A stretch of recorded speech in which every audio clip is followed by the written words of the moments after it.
going to talk today about something. I've touched on some of this in the past, but I'm going to basically go a step or two further. I've talked about how to properly size cases to fit your rifle, and I've detailed that in a previous video. I won't go over that. I'm just mentioning it. Here's what I'm going to say.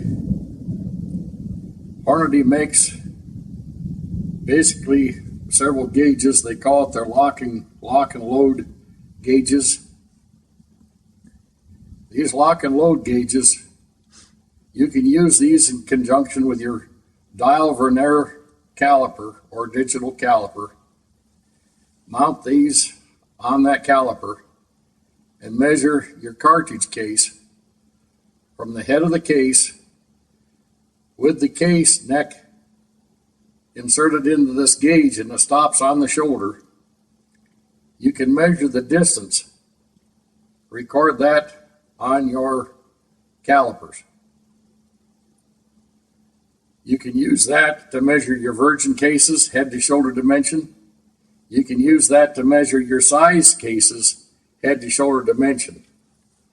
Somewhere around 1/1000th to 2/1000th actual shoulder bump on a fired case is what you should have, or what you will come out with if you've sized your cases according to my previous videos instructions with feel when closing the bolt handle.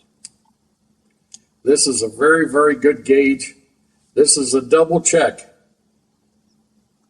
to check what you've done in relationship to what I've described in the previous video.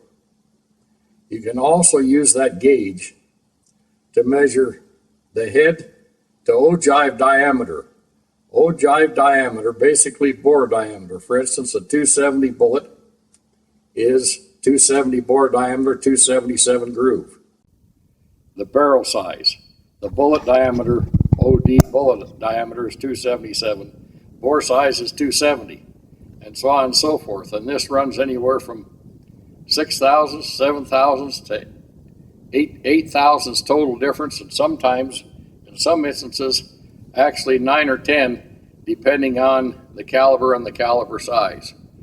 So this is a very, very good tool. There's are other things out there. I've used and I've tried these various things over time, and actually I've been doing this sort of thing by using just a small section of rifle barrel that's reamed with the shoulder angle on a piece of that barrel, and the actual hole in the barrel is opened up to accept the neck so that I can measure head to shoulder, and or a piece of rifle barrel that has been reamed a short distance with the throating reamer or the throating section of your reamer, so that you can basically insert this bullet into this gauge, and you can change from one manufacturer to another manufacturer, from one bullet style to another bullet style, and maintain the same distance off the rifling. Once you've determined a distance, let's say 10, 20, 30 thousandths, whatever it might happen to be, it might be more if you're using some of our copper bullets, that you basically solid type of a bullet, expanding bullet. It may be 40, 50 thousandths, or maybe even perhaps even a bit more. So you can check all these aspects. This is an invaluable tool. I suggest that you invest in that. It's, I think, within reach of almost any reloader to be able to have these tools and to help you in what you do. It will give you a better idea of what you're actually doing. And at the same time that I mentioned from one bullet manufacturer to another, or style, or one thing another, I might also mention the fact that a bullet with a rounded ogive compared to a bullet with a secant ogive, such as a Hornady, these bullets impact the rifling slightly different. So if you're using a Hornady spire point with a secant type of an ogive, and you go to perhaps a spear bullet with our rounded profile, there may be some differences. But that's up to you to figure out and to change your bullet seating depth and one thing and another according to your particular needs. And at the same time, I'm going to mention something along here. I have people ask me, what's my favorite load or whatever?